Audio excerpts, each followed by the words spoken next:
On a bustling back street in Shanghai. No, wait, that's another story. In a busy high school hallway in Vestal, New York, a language not so often heard is turning heads. Chinese. 我知道，我的朋友说超人是一个好看的电影。好看。你要跟我一起去吗？你可以。 Through a unique arrangement between the Vestal and Union-Endicott school districts, both Chinese and French are offered while only a single language teacher is employed by both districts. How? Well, each language teacher shares their time and their skills between the two districts. For a part of the day, the French teacher works here and then goes to Vestal High School for the rest of the day to offer students French, and the Mandarin Chinese teacher comes to Union-Endicott after working for part of the day in Vestal to offer our students an elective in the foreign language department. In the situation is we actually had a teacher, a French teacher, whose schedule wasn't quite full at this point.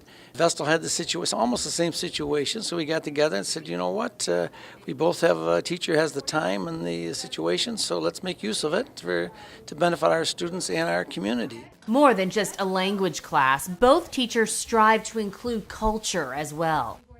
Well, at Christmas time, we made crepes, those very thin French pancakes, and it was fun here at Vestal. The girls helped. The girls and the boys practiced and learned how to make them. That was fun. I like that the music of the French culture and the American culture is pretty much similar, that the styles are similar, and that French teenagers like pretty much the same things that American teenagers do. With a keen eye on maximizing resources, both districts praise the success of this collaboration. So we look for savings, and one of the ways that we have the savings is to have shared services with local school districts.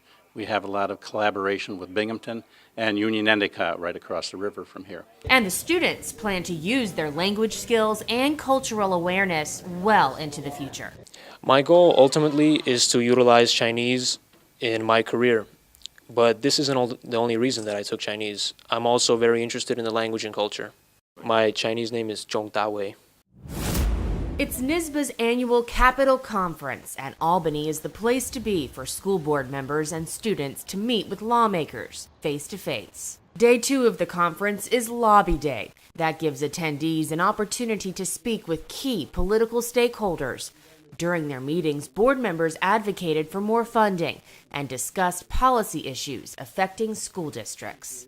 NYSSBA News looked in on some of those meetings between school officials and legislators. The school boards do need to be heard.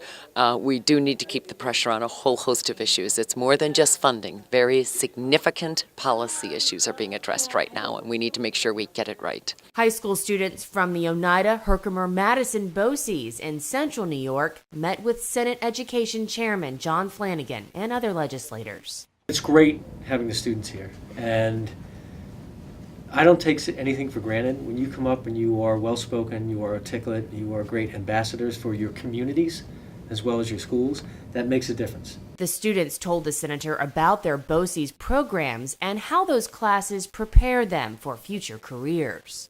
The cliche, we're the future. I mean, we are the future.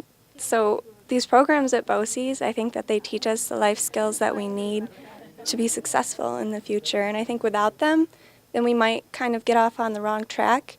But this really puts us in the right path. Advocacy is the most important thing, that you need to be out there speaking, even not just today and yesterday and today, but from now right through the budget passage. We need to make sure everyone is out there, speaking to their legislators, speaking to the governor's office, advocating for their district and advocating for education in New York State.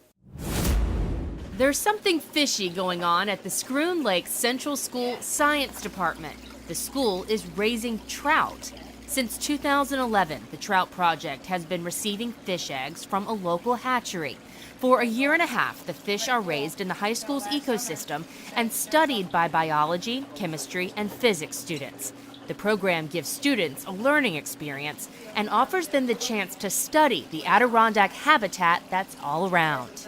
A lot of our kids, surprisingly, don't really pay too much attention to their environment as much as you would expect them to. So when you start bringing this stuff in, then those that do get out in the environment really can come to the forefront and say, oh yeah, this, I'm comfortable with this, and here's what I can tell you about this information. And so it's a good tie for all of the kids.